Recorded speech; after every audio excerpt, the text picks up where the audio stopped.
नमस्कार। मैं डॉक्टर प्रकाश चारण। आज हम एक ऐसी विषय स्थिति, एक ऐसे प्रसंग को लेकर चर्चा करेंगे जो प्रतियोगी परीक्षाओं की दृष्टि से बड़ा महत्वपूर्ण है। और ये विषय है नई कविता। और मैं नई कविता के संदर्भ में आप लोगों को एक ऐसे कवि को सामने रखकर समझाने की कोशिश करूंगा जिससे नई कविता की समझ भी बनेगी और उस कवि की कविताएं जो हमारे पाठ्यक्रम का, प्रतियोगी परीक्षाओं का हिस्सा है, वो कविताएं भी हम नए तरीके से, नए अंदाज में समझेंगे। और वो विषय है आज नई कविता और कुंवर नारायण। हम सबको पता है कि नई कविता की जो विषय वस्तु है, ये अपने भाव बोध, अपने मूल्य बोध, अपने शिल्प बोध, अपनी प्रवृत्तियों में नई कविता पहले की कविताओं से कुछ खास पहचान रखती है। ये प्रश्न हमारे मन में उठना चाहिए। हर कविता नई होती है, फिर नई कविता क्या है? कवियों ने इसको नई कविता कहने का साहस कहां से पाया? और हम सबको पता है कि देखिए, नई कविता नाम अज्ञे के द्वारा सुझाया गया है, जो प्रयोगवाद के जनक हैं। और अधिकांशतः प्रयोगवाद में, जो तार सप्तक में जो कवि रहे हैं वही नए कवि हैं। तो फिर नई कविता की अलग पहचान क्या है? और इसको जानना बहुत जरूरी है। मैं ये कहता हूं कि है कुछ ऐसी विशेषताएं हैं नई कविता की जो पहले, चाहे प्रगतिवाद हो, प्रयोगवाद हो, छायावाद हो, या किसी भी हम उस प्रकार की पहले की प्रवृत्तियां और उसकी दृष्टियों को देखें तो उससे कुछ अलग दिखेगा। एक सरल सरल रूप में हम बात करें तो नई कविता में देखिए, नया भावबोध है, कहने का तरीका नया है, जीवन के प्रति आशावादी दृष्टिकोण है, ये वाद मुक्त है, लोक संप्रकृति है, बहुत सी बातें हैं। और कवियों ने सबसे बड़ी बात, नई कविता का भाव और नई कविता की संप्रेषणीयता, ये दोनों अपना अलग महत्व रखते हैं। न सिर्फ भाव भाव बन के रह जाते हैं, और न केवल भाषा, केवल अभिव्यक्ति का माध्यम बनकर रह जाती है। नई कविता में दोनों का संतुलन है। न केवल भाव की अपनी अस्मिता है, उसमें भाषा की भी अपनी अस्मिता है। और इस दृष्टि से मैंने बड़ा सोच करके आप लोगों के लिए नई कविता के साथ कुंवर नारायण को रखा है।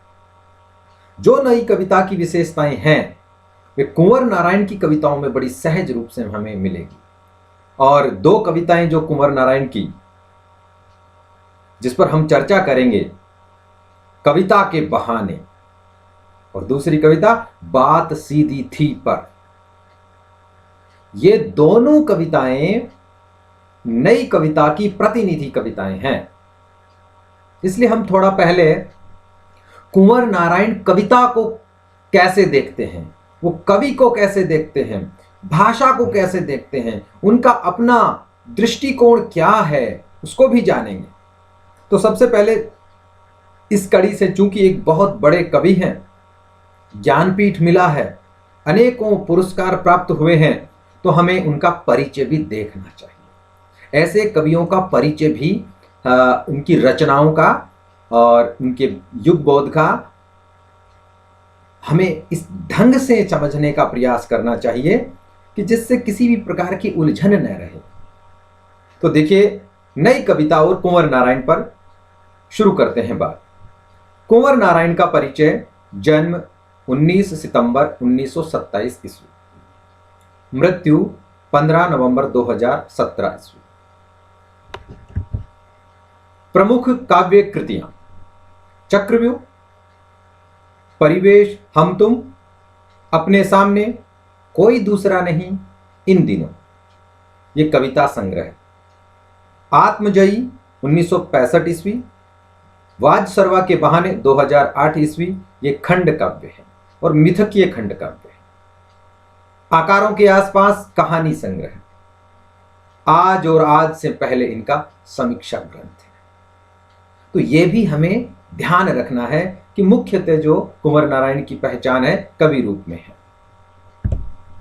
अब हम बात करते हैं पुरस्कार। बहुत से पुरस्कार मिले हैं। कई बार प्रश्न पूछे जाते हैं, निम्न में से कौन सा पुरस्कार इनको प्राप्त हुआ, नहीं हुआ, या इस ढंग से। तो देखिए, पुरस्कार में साहित्य अकादमी पुरस्कार, कुमारन आशान पुरस्कार, व्यास सम्मान, प्रेमचंद पुरस्कार, लोहिया सम्मान, कबीर सम्मान, ज्ञानपीठ पुरस्कार 2005 ईस्वी में, पद्म भूषण 2009 ईस्वी में। ये थे कुंवर नारायण को जो प्रमुख पुरस्कार प्राप्त हुए हैं। अब ये जो मैं आपके सामने रख रहा हूं, ये बड़ी खास बात है और मैं बड़े विचार के साथ इस बात को लाया हूं कि जब हम किसी कवि को पढ़ते हैं तो उस कवि को पढ़ने से पहले उस कवि के वक्तव्य को जरूर जानें। वो कवि अपने आप को कहां रखता है, अपनी कविताओं को कैसे हमारे सामने संप्रेषित करता है, उसके अपने लिए कवि होने के मायने क्या है। और इस दृष्टि से एक बहुत शानदार शुरुआत अज्ञे जी ने की थी कि जब भी तार सप्तक में रचनाएं प्रकाशित होती थी, उन कवियों से उनका कवि वक्तव्य रखा जाता था, जिससे पाठक जो है उस कवि के वक्तव्य से उनके कवि होने की दृष्टि और कविता को समझने का जो अंदाज है उसको प्राप्त कर सके। हम सबको पता है कि कुंवर नारायण तीसरा सप्तक 1959 ईस्वी के कवि हैं और कुंवर नारायण ने तीसरा सप्तक में जो कवि वक्तव्य दिया है उससे हमें नई कविता की समझ भी प्राप्त होती है और कुंवर नारायण के कवि होने का जो उनका दृष्टि है, उनकी जो विचार है और वो कैसे अपने आप को कवि और किस तरीके के कवि रूप में रखते हैं उसको भी समझने में बड़ी सहायता प्राप्त होती है।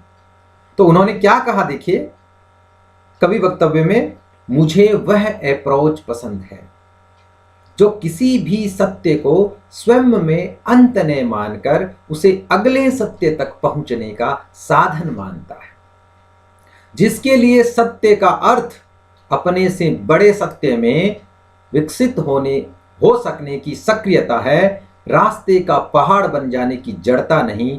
मेरे लिए स्थापित सत्य, चाहे वे राजनीतिक हो, चाहे सामाजिक, चाहे शास्त्रीय, उतने महत्वपूर्ण नहीं जितनी वह बुद्धि जिसने उन सत्यों को जन्म दिया। अब देखिए एक बहुत बड़ी विशेषता, नई कविता कहती है कि किसी एक मुकाम पर पहुंच जाना मनुष्य की नियति नहीं है।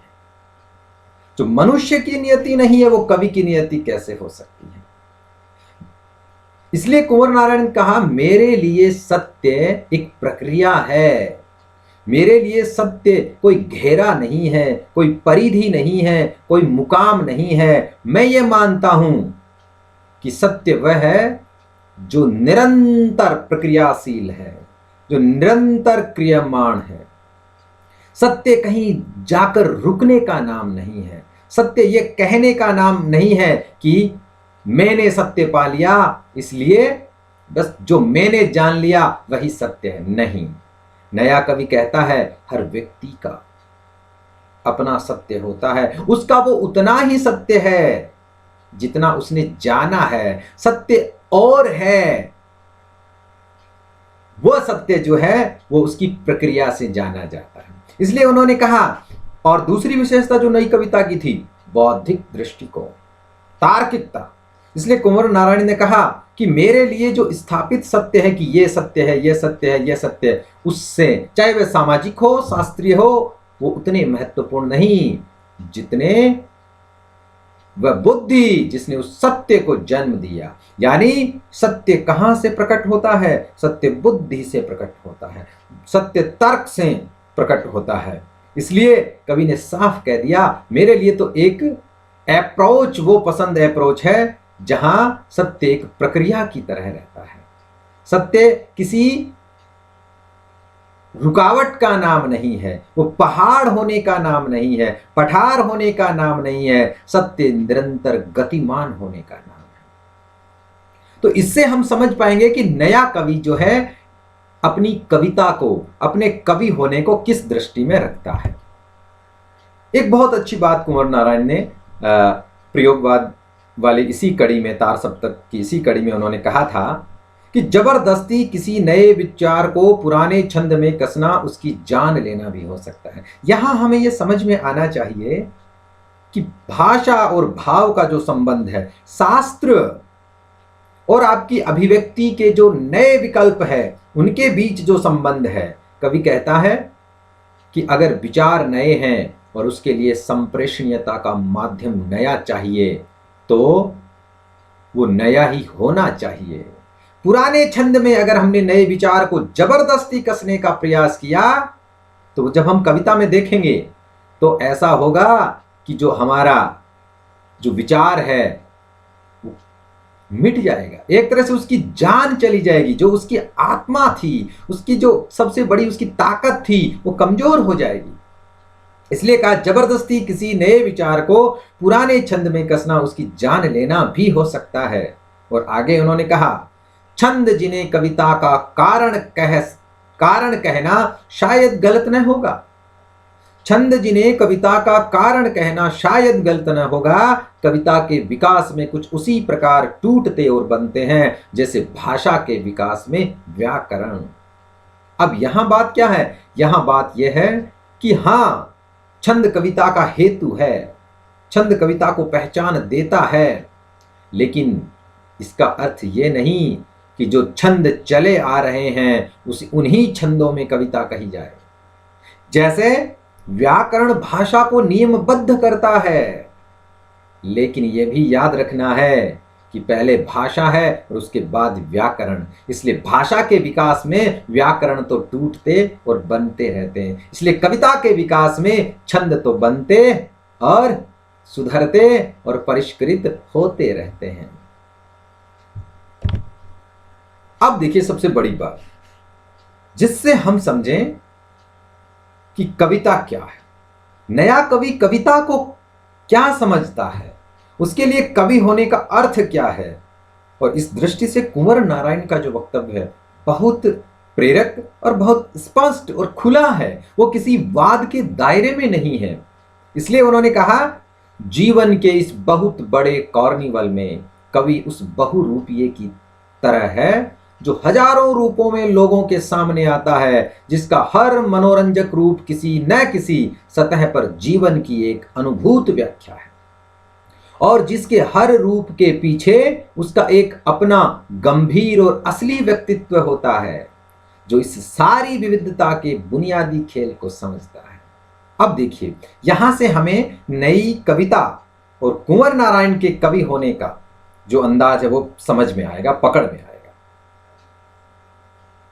कुंवर नारायण कहते हैं कि भाई जीवन जो है ना, ये एक मनोरंजन, ये एक बड़ा त्योहार है, ये एक उत्सव है और कवि उस उत्सव में वह बहुरूपिया है जो अनेकों रूपों में हमारे सामने आता है।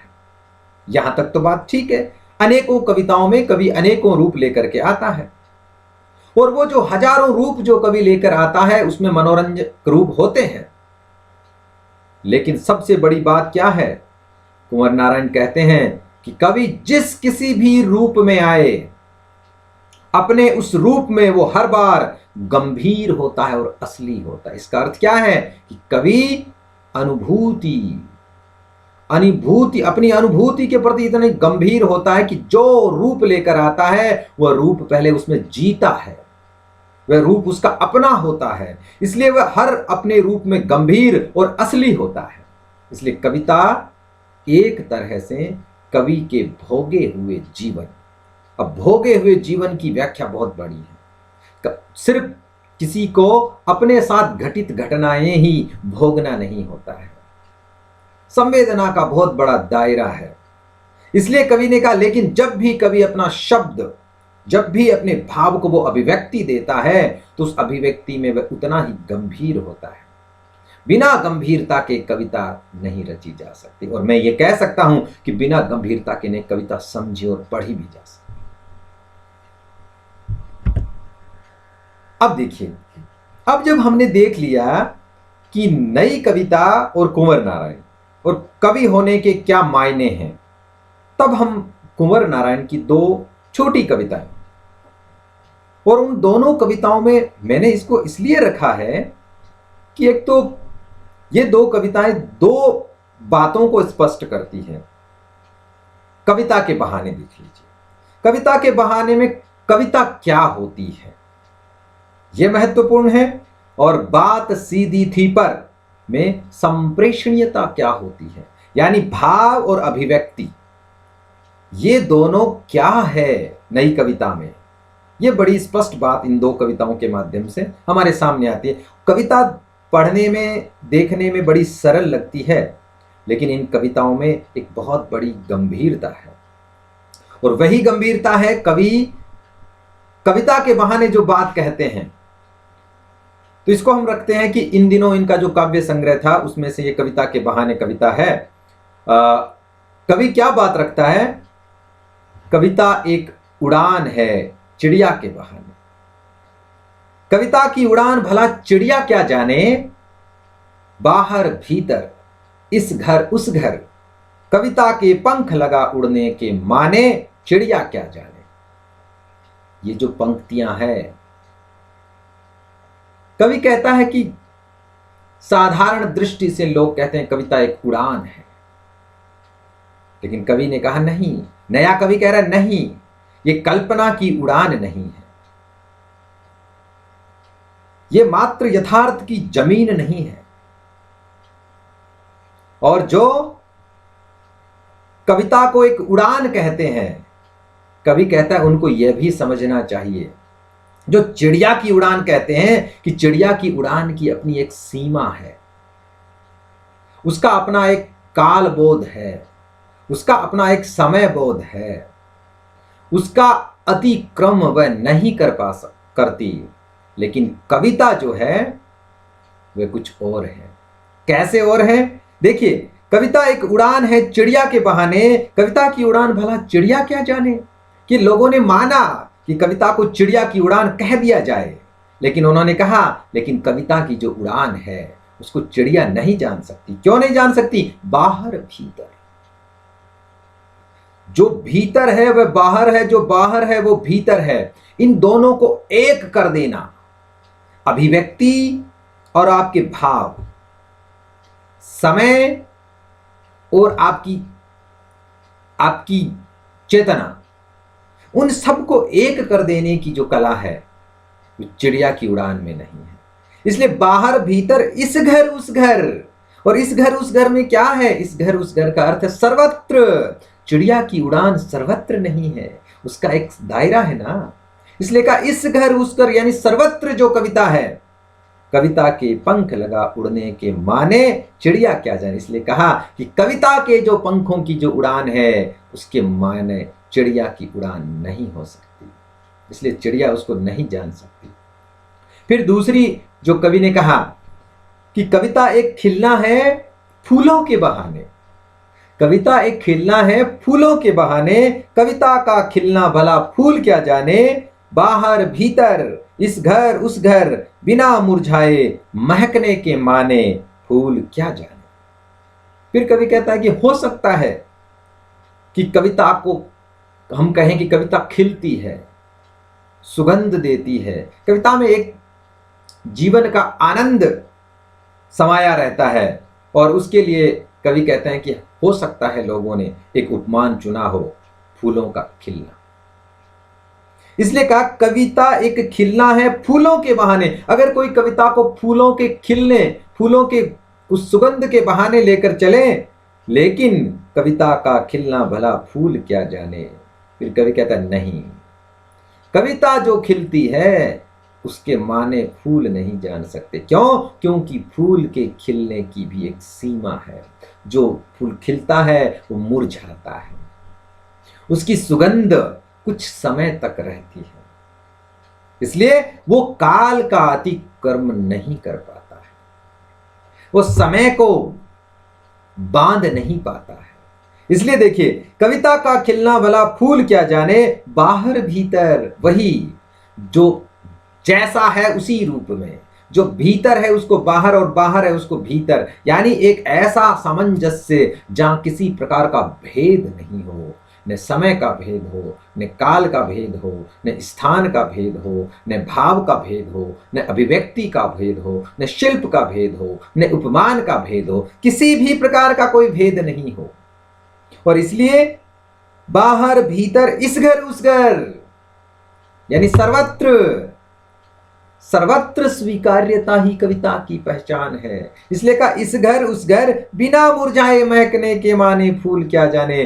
फूल महकता है, फूल खिलता है, लेकिन मुरझाता भी है, लेकिन बिना मुरझाए जो खिलता है वह तो कविता है। इसलिए उस बिना मुरझा के साथ जो खिलने का जो कविता का माना है वह फूल नहीं जान सकता। इसलिए कविता एक खेल है। अब देखिए तीसरा, कविता एक खेल है बच्चों के बहाने, बाहर भीतर यह घर वह घर, सब घर एक कर देने के माने बच्चा ही जाने। फिर कवि कह रहा है कि चिड़िया की उड़ान देखी, फूलों का खिलना देखा, लेकिन कविता के लिए उपमान मुझे सटीक नजर नहीं आया। इसलिए कवि ने कहा कि कविता एक खेल है। और आगे जब हम अगली जब कविता देखेंगे तो यही बात निकल के आएगी कि कविता एक खेल है बच्चों के बहाने, कि कविता को कोई उस रूप में, कविता के साथ रहने के लिए बच्चों का खेल सबसे सटीक उपमान है। क्यों? क्योंकि बच्चों के खेल में सिर्फ खेल होता है, निरंतरता होती है, उसमें वो एक प्रक्रिया है, उसका कोई आदि और अंत नहीं है, उसमें कोई हार और जीत नहीं है, खेल बस खेल है और उसमें पूर्ण आनंद समाया हुआ है, इसमें ऊंच और नीच नहीं है।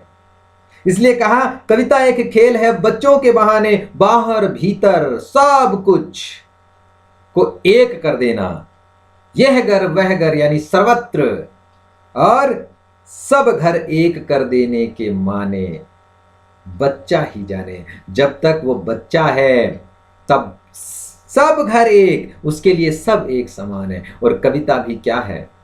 कविता भी सबके लिए उसमें गंभीरता हो, सबके लिए उसमें कोई संदेश हो, सबके लिए उसमें कोई भाव निहित हो, वही तो कविता है। तब फिर कवि ने कविता के लिए बच्चों के खेल का जो उपमान है, बच्चों की खेल की जो तुलना है, उसके साथ कविता को रखा। दूसरी कविता, बात सीधी थी पर, कोई दूसरा नहीं काव्य संग्रह से यह कविता है। यहां इस कविता में कवि ने देखिए अभिव्यक्ति और भाव, आप समझिए कि हमारे सामने जो भाव है उसको अभिव्यक्त करने के जो माध्यम है, माध्यम क्या है? भाषा। अब देखिए नई कविता में जो एक बहुत बड़ी विशेषता थी, और नई कविता नई क्यों थी? वो इसलिए थी कि अब तक जो दो बातें चलती थी, भाव और शिल्प या भाव और अभिव्यक्ति, और यह भी बात थी कि जो भाव है भाषा सिर्फ उसको अभिव्यक्त करती है। नई कविता क्या मानती है? नई कविता का संदेश है कि भाव महत्वपूर्ण है, लेकिन भाषा की भी अपनी संस्कृति है, भाषा की भी अपनी अस्मिता है, भाषा का भी अपना जीवन है। इसलिए वह भाव को मात्र अभिव्यक्त करने वाली कोई वस्तु नहीं है या कोई माध्यम नहीं है। समझ लीजिए, जब तक भाव और भाषा का सामंजस्य नहीं होगा तब तक बात किसी पेंच की तरह फंसी की फंसी रह जाएगी, बेअसर हो जाएगी। इसलिए कवि ने कहा कि बात सीधी थी पर, कि अगर आपकी बात चाहे कैसी भी हो, अगर आपने उसको किसी भी प्रकार के शिल्प में कसने की, चमत्कृत करने की कोशिश की तो बात बेअसर हो जाएगी, प्रभावहीन हो जाएगी। और इसलिए उसे भी भाषा की अस्मिता का ध्यान कवि को होना चाहिए। अब देखिए दूसरी कविता, बात सीधी थी पर एक बार भाषा के चक्कर में जरा टेढ़ी फंस गई। कुंवर नारायण मानते हैं कि आप जो बात कह रहे हो, यानी जो आपके भाव है, उस भाव के साथ जिस माध्यम से आप उसे संप्रेषित कर रहे हो, उस माध्यम की अस्मिता का भी कवि को ध्यान होना चाहिए। इसलिए बात सीधी थी पर एक बार भाषा के चक्कर में जरा टेढ़ी फंस गई। भाषा के चक्कर में बात दो फंसी है, इसका अर्थ ये नहीं है कि भाषा जो है भाव के अभिव्यक्ति में बाधा है, नहीं। अगर आपने भाषा को कोई चक्र बनाया, भाषा को आपने सिर्फ बात को अभिव्यक्त करने का एक चमत्कारिक माध्यम बनाया, तब वो बात उस भाषा में फंसेगी। इसलिए कहा उसे पाने की कोशिश में भाषा को उलटा पलटा, तोड़ा मरोड़ा, घुमाया फिराया कि बात या तो बने या फिर भाषा से बाहर आए, लेकिन इससे भाषा के साथ साथ बात और भी पेचीदा होती चलेगी। अब कुंवर नारायण मानते हैं कि देखिए, अगर कोई यह सोचे कि अपनी उस बात को, अपने उस भाव को या तो वो उस भाषा में अभिव्यक्त करेगा या फिर उस बात को उस भाषा से बाहर निकाल लेगा, दोनों ही स्थितियों में अति कविता के साथ संभव नहीं है। कहा ना, कवि को अपने अभिव्यक्ति के साथ साथ अभिव्यक्ति के माध्यम के प्रति भी गंभीर होना पड़ेगा। इसलिए कहा कि जो ये सोचते हैं कि भाषा को तोड़ मरोड़ करके, उलट के पलट के, घुमा के फिरा के, जैसे तैसे भी हम अपनी बात को कह देंगे, वो न तो भाषा के साथ न्याय कर पा रहे हैं और न अपनी बात यानी अपने उस भाव के साथ न्याय कर पा रहे हैं। जब तक दोनों में सामंजस्य नहीं होगा, तब तक कविता कविता नहीं बनेगी। इसलिए कहा कि बात या तो बने या फिर भाषा से बाहर आए, लेकिन इससे भाषा के साथ साथ बात और भी पेचीदा होती चलेगी। इसलिए कवि ने कहा जब ये कोई सोचेगा तो ऐसी स्थिति में भाषा भी पेचीदी होती जाएगी और भाषा के साथ साथ आपकी बात भी पेचीदा होती जाएगी। इसलिए दोनों की क्षति है इसमें। और जो ऐसा सोचते हैं, सारी मुश्किल को धैर्य से समझे बिना मैं पेंच को खोलने के बजाय उसे बेतरह कसता चला जा रहा था, क्योंकि इस करतब पर मुझे साफ सुनाई दे रही थी तमाशबीनों की शाबाशी और वाह वाह। अब कुंवर नारायण कहते हैं कि जो शिल्प के चक्कर में पड़ करके जो यह सोच रहे हैं कि बात को अगर हमने घुमा करके कह दिया, तो ऐसे बहुत से लोग जो अपनी उस टेढ़ी बात को, अपने अभिव्यक्ति के उस टेढ़ेपन को देख करके, सुन करके वाह वाह करेंगे, तो कवि कहता है जो वाह वाह करने वाले होंगे वो तमाशबीन होंगे। तमाशबीन यानी जिनका उद्देश्य ही तमाशा देखना है, जिनमें कभी गंभीरता नहीं है, जिनमें कोई मार्मिकता नहीं है। ऐसे लोग जिन्होंने कविता को मनोरंजन की दृष्टि से देखा है, या जो मनोरंजन की दृष्टि से कविता को रच रहे हैं और जो मनोरंजन की दृष्टि से कविता को पढ़ रहे हैं, ऐसे तमाशबीन लोग वाह वाह कर सकते हैं, लेकिन इससे कविता का भला होने वाला नहीं है। वो कविता की जो मार्मिकता है वो प्रकट नहीं हो पाएगी। इसलिए कहा कि जो ऐसा सोचते हैं कि उन्हें तमाशबीनों की वाह वाह मिलेगी, तो वहां भी वो बहुत बड़ी गलती कर रहे हैं। वो कवि होने के जो अपने प्रयास है उसके साथ कहीं ना कहीं अन्याय कर रहे हैं। इसलिए कहा कि वो सारी मुश्किल को धैर्य से समझे बिना मैं पेंच को खोलने की बजाय उसे बेतरह कसता चला जा रहा था, क्योंकि इस करतब पर मुझे साफ सुनाई दे रही थी तमाशबीनों की शाबाशी और वाह वाह। आखिरकार वही हुआ जिसका मुझे डर था। जोर जबरदस्ती से बात की चूड़ी मर गई और वह भाषा में बेकार घूमने लगी। अब फिर कवि कह रहे हैं कि होता आखिर वही है। अगर आपने अभिव्यक्ति के माध्यम की उसकी अपनी अस्मिता और भाव के साथ अपने उस अभिव्यक्ति के भाषिक रूप को, अब उस संप्रेषणता के माध्यम को अगर आपने धैर्य के साथ प्रयुक्त नहीं किया, तो गड़बड़ी अवश्य होनी है। इसलिए क्या आखिर वही हुआ जिसका मुझे डर था।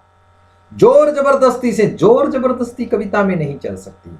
बात की चूड़ी मर गई, यानी जो बात जो प्रधान थी, जो बात कुछ असर लेके आने वाली थी, जो बात अपनी मार्मिकता के साथ आने वाली थी, वो बात की क्या चूड़ी मर गई, प्रभावहीन हो गई, प्रयास विफल हो गया और वह भाषा में बेकार घूमने लगी। और अब क्या बात बेअसर हो गई तो वो भाषा में बेकार घूमने लगी। इसका अर्थ देखिए बहुत बड़ा मार्मिक अर्थ है, यानी उस बात को पेचीदे ढंग से कहने के चक्कर में बात तो प्रभावहीन हुई हुई, भाषा भी बेकार हो गई। अगर आपकी संप्रेषणीयता के माध्यम से आपकी बात में कोई बाधा आती है तो सिर्फ बात में ही बाधा नहीं है, वह उस संप्रेषणीयता के माध्यम की भी सबसे बड़ी बाधा है, उसके लिए भी वो एक खतरा है। इसलिए कहा देखो, हार कर मैंने उसे कील की तरह उसी जगह ठोक दिया, ऊपर से ठीक ठाक पर अंदर से न तो उसमें कसाव था न ताकत। अब देखिए पीछे हमने जो देखा था, बाहर भीतर, इस घर उस घर, सब घर एक कर देने के माने क्या था? वही बात, अगर आपकी भाव के साथ भाषा का सामंजस्य संतुलन नहीं है तो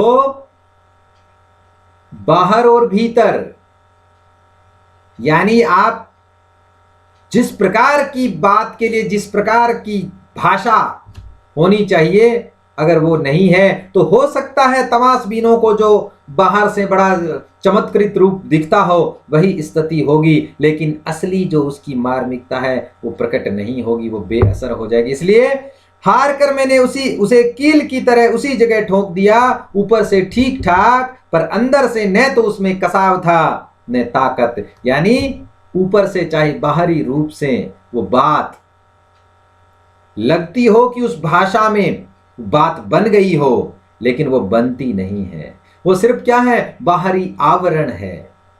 और इसलिए वो उसका कोई उपयोग नहीं है, देखने में ठीक लगे लेकिन उसका प्रयोग नहीं हो सकता। इसलिए ऊपर से ठीक ठाक है पर अंदर से न तो उसमें कसाव था और न ताकत जो होना चाहिए बात को प्रभावी होने के लिए। बात ने जो एक शरारती बच्चे की तरह मुझसे खेल रही थी। अब फिर देखिए, जो मैंने एक बात जो शुरू में रखी थी वो ये रखी थी कि देखिए बात ने जो एक शरारती बच्चे की तरह मुझसे खेल रही थी। देखिए जो भाव है ना, वह भी, उसकी भी अस्मिता है तो भाषा की भी अपनी अस्मिता है, उसकी भी अपनी जीवंतता है। जब तक दोनों की अस्मिता, दोनों के अपने संतुलन नहीं साधे जाएंगे तब तक बात की चूड़ी मरती रहेगी, बात बेअसर होती रहेगी और भाषा में से अटकती और भटकती रहेगी। बात ने जो एक शरारती बच्चे की तरह, और पहले भी कवि ने कहा था कि कविता बच्चों का खेल है, इसलिए कहा बात ने जो एक शरारती बच्चे की तरह मुझसे खेल रही थी, क्योंकि अब अगर आपने बात के साथ खेलने की कोशिश की तो बात भी आपके साथ खेलेगी। यानी आपने भाव को भाषा के साथ खिलवाड़ के रूप में लिया तो भाव भी आपको खिलाने में लग जाएंगे। बात ने जो एक शरारती बच्चे की तरह मुझसे खेल रही थी, मुझे पसीना पोंछते देखकर पूछा, क्या तुमने भाषा को सहूलियत से बरतना कभी नहीं सीखा? यानी भाषा की भी अपनी सहूलियत होती है, भाषा की भी अपनी एक संस्कृति होती है। इसलिए बात ने कहा कि पहले अपने कार्य के प्रति गंभीरता, अपने अभिव्यक्ति के माध्यम के प्रति गंभीरता, जिस तरीके से जैसे भी उलटकर पलटकर तोड़कर मरोड़कर जो कहने का जो अभिमान आपने पाल रखा है उससे कविता नहीं हो सकती। इसलिए वो बात स्वयं यानी भाव स्वयं कवि को कह रहा है कि सबसे पहले तुम जो आज हार कर बैठे हो कि बात बनी नहीं, तो यह भी समझ लीजिए कि बात क्यों नहीं बनी। मुझे पसीना पोंछते देखकर पूछा, क्या तुमने भाषा को सहूलियत से बरतना कभी नहीं सीखा? यानी भाषा की भी उस अस्मिता को तुमने कभी नहीं जाना। जैसे तोड़ दे मरोड़ दे उलट दे पलट दे, यही क्या उस अभिव्यक्ति के माध्यम की अपनी जीवंतता है? क्या यही उसकी अस्मिता है? क्या आपने सिर्फ उसको अभिव्यक्ति का माध्यम भर माना है? नहीं, अगर आप बात को महत्वपूर्ण बनाना चाहते हो तो उस अभिव्यक्ति के माध्यम को भी महत्वपूर्ण मानना पड़ेगा। इसलिए सिर्फ ये कह देना कि भाव और भाषा का जो संबंध है अब तक जो था कि भाषा सिर्फ अभिव्यक्ति का माध्यम है। भाषा सिर्फ अभिव्यक्ति का माध्यम नहीं है, भाषा स्वयं अभिव्यक्ति है। अभिव्यक्ति और भाषा को अलग करके देखोगे तो वो कविता गंभीर और मार्मिक नहीं बनेगी। यह है नई कविता का अंदाज, नए कवि का अंदाज। तो इस दृष्टि से हम जब देखेंगे तो हमें समझ में आ जाएगा कि नई कविता की जो विषय वस्तु है, जिस पर मैंने बात की कि देखिए जीवन के प्रति जो आस्था है, क्षणवादी जीवन दर्शन, जीवन को आप क्षणों में जी करके देखिए। लघु मानव की जो प्रतिष्ठा है, मानवतावादी दृष्टि है, आप देखिए लोक से जुड़ करके देखिए, बौद्धिकता और तार्किकता के साथ जुड़कर देखिए, वाद से मुक्त होकर के देखिए। आप सिर्फ कला के चमत्कार या विचार के उस कसाव में जाने की जरूरत नहीं है। हम अपने भीतर की उस अनुभूति को उतने ही सहज रूप में कहे जितने सहज रूप में वो अनुभूति हमारे भीतर आई है। जब तक हम अपने इस कार्य के प्रति गंभीर नहीं होंगे, तब तक जो कुंवर नारायण ने कहा कि इस कार्निवल में कवि उस बहुरूपीय की तरह है जो हर बार नया रूप लेकर आता है, लेकिन उसके हर बार नए रूप में उतनी ही गंभीरता और असलीपन होता है। ये गंभीरता और असलीपन ही नए कवि की पहचान है, यही नई कविता की पहचान है। आपको, मुझे विश्वास है कि ये जो वीडियो है नई कविता की समझ और उस दृष्टि से कुंवर नारायण की जो 2 कविताएं, कविता के बहाने, बात सीधी थी पर, ये 2 कविताएं भी आपके कुछ नए तरीके से आपके समझ में आएगी और साथ ही साथ नई कविता की भी समझ थोड़ी सी, उसमें कुछ विस्तार होगा, समझने का कुछ नया आइडिया आएगा। और उससे भी बड़ी बात यह थी कि किसी भी कवि को समझने के लिए, कवि के वक्तव्य को अगर हमने जान लिया, कवि के जो उसका जो कविता के प्रति या खुद के कवि होने के प्रति जो वो स्वयं सोचता है, उसको अगर हमने जान लिया तो कविताएं बड़ी सहज रूप में समझ आ जाती है। और इस दृष्टि से ये 2 कविताएं बड़ी छोटी थी, लेकिन इन कविताओं में बहुत से, जैसे पूरी नई कविता की विशेषताएं समाहित है। कुंवर नारायण जो कवि को किस दृष्टि से रखते हैं और कुंवर नारायण जो भाषा को किस दृष्टि से रखते हैं, इन दोनों की समझ इन कविताओं में है। तो मुझे आशा है कि आपको ये वीडियो आपके लिए बहुत उपयोगी होगा। आपने उसको आपके जीवन में, आपकी किसी प्रतियोगी परीक्षा में शायद कहीं ना कहीं ये जो मेरी बातें हैं आपकी सहायता करेगी, आपकी समझ को बढ़ाएगी। मुझे ऐसी आशा है। बहुत बहुत धन्यवाद।